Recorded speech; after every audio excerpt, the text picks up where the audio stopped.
Bonjour et bienvenue pour ce nouveau Bourdeau News. Et oui, tout de suite en direct du terrain multisport de la Bourdonnette, je vous passe Kiko. Bonjour. Alors je voudrais juste faire un message par rapport au terrain. La semaine passée, j'ai parlé du grillage de sécurité qui est là derrière.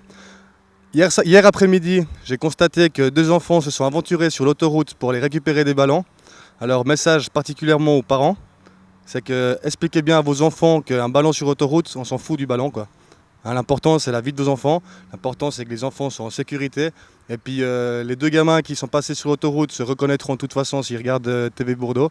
Juste un message particulièrement pour eux, c'est vraiment pas très malin. Et puis n'oubliez pas que vous avez déjà 15-16 ans et vous montrez quand même un exemple aux autres enfants du quartier, quoi. C'est tout pour moi, merci.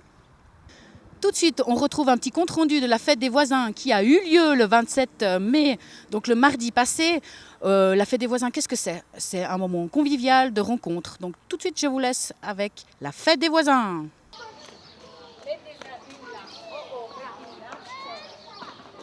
Qu'est-ce que ça représente pour vous, la fête des voisins? C'est plutôt la joie des enfants avec moi. Voilà. Chaque année, vous participez, vous avez du plaisir à le faire alors? Bien sûr. Qu'est-ce que vous avez préparé de bon cette année? Alors, j'avais préparé des samoussas qui viennent de l'île Maurice. Et puis avec une spécialité de poulet. Voilà, ça c'est les poulets. Ça c'est les samoussas. Puis ça c'est les maïs qui se fait avec des sucrés. Ça c'est des œufs qui sont mis confits avec des sosas. Mettez pas à la poubelle, hein? Qu'est-ce qu'on dit? Merci. Voilà. Qu'est-ce que ça représente la fête des voisins? Connaître ses voisins, passer un bon moment entre amis et puis faire connaissance. Mais il n'y a pas beaucoup de monde pour le moment. Est-ce que vous pensez que c'est quand même quelque chose qui vaut la peine d'être là dans le quartier? Ouais, si ça pouvait revenir comme dans le temps, ça serait plus sympa, quoi. Si tout le monde sortait de chez soi et puis venait prendre l'apéro, ça serait plus marrant. Et vous pensez que ça vient de quoi que les gens justement ne jouent plus de jeu? Pardon? Tu penses que ça vient de quoi que les gens jouent moins de jeux maintenant?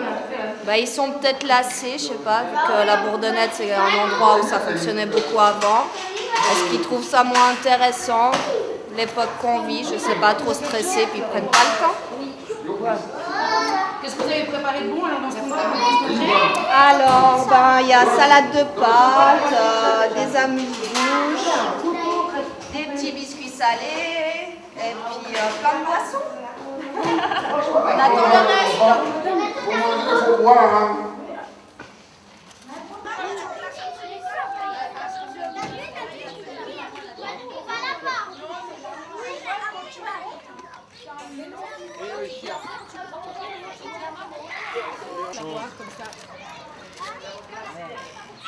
Qu'est-ce que ça représente pour vous la fête des voisins? Qu'est-ce que ça représente pour moi? Bon, un moment convivial, on peut boire un verre sans stresser. D'ailleurs, je ne suis pas stressé. Et puis, ouais, ça fait plaisir de les voir. Un moment comme ça où on n'est pas obligé de toujours se dépêcher. Voilà. Pour toi, qu'est-ce que ça représente la fête des voisins? Rencontrer mes voisins, discuter avec eux parce qu'on n'a jamais le temps. On se croise juste dans l'ascenseur, puis c'est sympa de les voir et puis discuter d'autres choses, c'est tout. Tu penses que c'est une fête qui Pour devrait ça, être... je fais que vraiment discuter et là, je ne respecte pas. Je mange. Monique, qu'est-ce que c'est pour toi la fête des voisins? Alors, c'est l'amitié, c'est la convivialité entre voisins, c'est être aimable avec tout le monde. Tu penses qu'on est obligé de faire la fête des voisins pour se rendre compte de ses valeurs? Non, absolument pas. On peut très bien se voir autrement. On se donne un coup de main mutuellement quand chacun a besoin de quelqu'un d'autre. Bon, ben, c'est un moyen de rencontre entre des voisins, des amis et peut-être pour en gagner quelques-uns chaque fois. Il ne faut pas trop vouloir en tirer des résultats extraordinaires, mais je pense que c'est utile et il ne faut pas la laisser tomber. Vous pensez donc que c'est une fête qui vaut la peine d'être faite chaque année? Oui, je pense. J'en suis même certain. Parce que, étant donné le nombre de nationalités qui sont ici, il est toujours difficile de pouvoir réunir tout le monde. Alors si on laisse tomber les seules occasions où nous pouvons nous rencontrer avec des gens que nous ne voyons jamais, où allons-nous? Ça doit être un partage d'amitié, pour moi. La sympathie de qui on rencontre tous les jours, plus ou moins. Je dire bonjour quand on se croise, se connaître davantage, s'entraider si c'est possible. C'est ça la fête des voisins, c'est pas seulement aujourd'hui, ça devrait être toute l'année. Voilà, c'est mon souhait. Sincère. Voilà. Samedi 24 mai, le vide-grenier se tenait sur la place au soleil. Son soleil, mais c'est pas grave. Tout de suite, voici des images.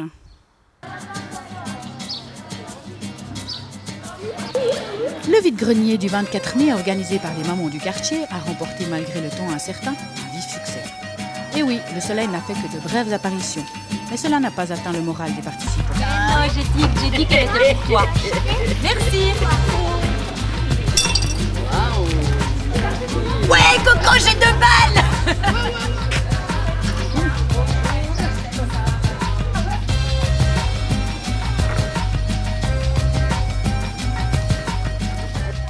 Une quinzaine de stands se sont installés, rendant la place au milieu du quartier plus vivante que d'accoutumée.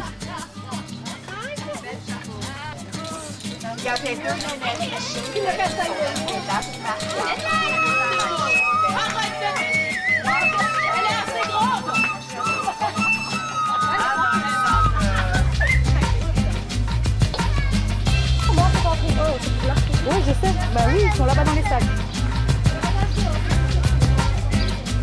Comme toujours, les enfants sont sur la place.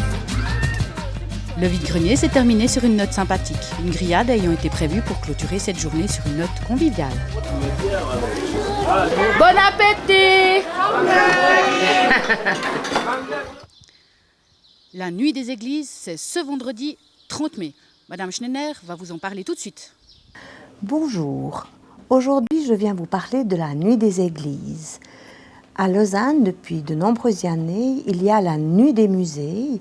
C'est une nuit où vous pouvez entrer dans chacun des musées pour découvrir ce qu'il contient, ce qu'il vous propose. Eh bien, cette année, le 30 mai, il y aura la nuit des églises où vous aurez l'occasion d'aller dans plus de 40 églises, lieux de culte, pour découvrir quels sont ces lieux et aussi participer à toutes sortes d'animations différentes. Il y aura des clowns, il y aura des tapisseries, il y aura de la musique, il y aura des danses et encore un tas d'autres choses que vous aurez l'occasion de découvrir. Ici, à la Bourdonnette, nous avons décidé de participer à cette nuit des églises et nous vous proposons de la musique d'ici et d'ailleurs, des sketchs, un temps de parole partagée. Les moments où nous allons commencer ces activités sont 19h, 20h15, 21h30, 22h45. Vous recevrez dans votre boîte aux lettres un programme avec ce que nous proposons de faire ici à la Bourdonnette. Et pour découvrir ce qui se passe à Lausanne, eh bien, le mardi 27, il y aura un supplément de 24 heures où vous découvrirez tout ce qui se passe dans les 40 lieux qui seront ouverts le 30. Nous espérons que vous aurez l'occasion de participer à cette nuit et que nous aurons le plaisir de vous rencontrer. À bientôt. Ottilia, c'est un événement tout entier consacré à la danse et aux rencontres multiculturelles. Vous pourrez aller à Montbenon pour constater, tout est gratuit, il y aura des stands, vous pouvez manger, vous pouvez boire et vous pouvez voir de la danse, des spectacles. Donc je vous donne rendez-vous samedi 31 mai à Montbenon. Samedi 31, c'est la journée mondiale contre le tabagisme. Est-ce que vous savez que le tabac est la 2e cause de mortalité au monde? 650 millions de fumeurs dans le monde entier. Ça veut dire que l'industrie du tabac n'est pas prête de faire faillite. Dans les sorties cette semaine, on retrouve un tout nouveau Bourdosique. Et oui, on continue la saga des concerts de Balélec. Cette semaine, c'est Mosquito, un groupe de reggae genevois. Et dans la saga des avis du quartier, Mohamed Mechkour nous propose un micro-trottoir sur la Bourdonnette. Et dans les extérieurs, comme je vous l'ai dit tout à l'heure, on retrouve 2 films qui nous ont été proposés par Tynergie de Montreux. C'est Les Jeunes et le Tabac. Et c'est ainsi que s'achève Bourdeaux News pour cette semaine. Je vous souhaite une excellente fin de journée. À la semaine prochaine. Au revoir.